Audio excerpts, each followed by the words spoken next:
vélo et un livre ont transformé la vie des milliers de personnes dans le monde entier. L'histoire captivante qui a commencé il y a plus de 100 ans à Eugowra, en Australie, transcende le temps et les frontières. Suivons ensemble ce récit.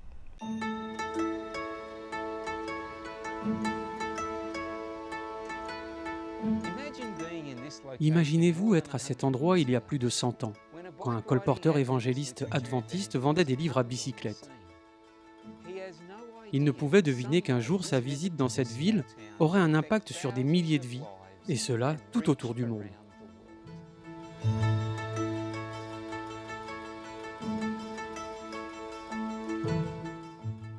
Je me trouve près de Eugowra, petite ville rurale située à un peu plus de 200 km à l'ouest de Sydney en Australie. Dans les années 1890, ce colporteur du nom de Philip Ricky pédalait sur sa bicyclette en descendant cette route. Il rencontra Thomas Kent, un fermier, qui finit par lui acheter cet exemplaire de la tragédie des siècles. À sa lecture, M. Kent fut convaincu au sujet du sabbat et commença à prêter le livre à ses voisins fermiers. Il ne connaissait aucune autre personne observant le repos du sabbat. Aussi écrivit-il à l'éditeur et on lui indiqua un groupe se réunissant à Sydney. Il s'y rendit et fut baptisé dans l'église adventiste du 7e jour en 1898.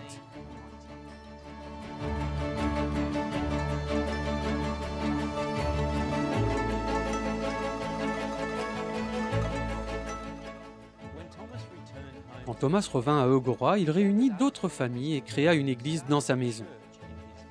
Plus tard, ils construisirent cette église en briques qui n'est plus utilisée. Philip Ricky n'a pas su grand-chose de l'impact qu'a eu la vente de ce livre.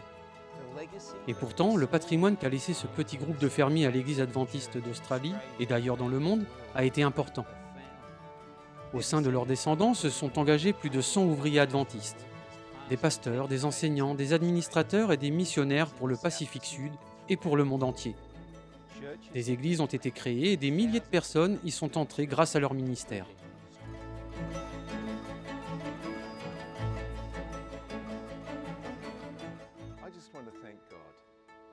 Je remercie Dieu de ce qu'il y a 100 ans, Philip Ricky a pris sa bicyclette, est venu jusqu'ici et a partagé l'amour de Jésus avec le fermier Thomas Kent.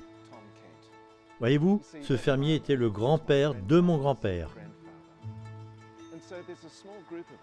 Un petit groupe d'entre nous a roulé en vélo depuis Washington DC jusqu'à Saint-Louis en mémoire de Philip Ricky et de son ministère d'amour. En chemin, nous avons distribué de la littérature adventiste. L'écriture de la tragédie des siècles m'a pris de longues années de dur labeur et je sais que je semais alors des graines qui porteraient du fruit un jour. Notre joie actuelle ne peut être comparée à celle que nous ressentirons lorsque nous rencontrerons ceux pour qui nous avons travaillé.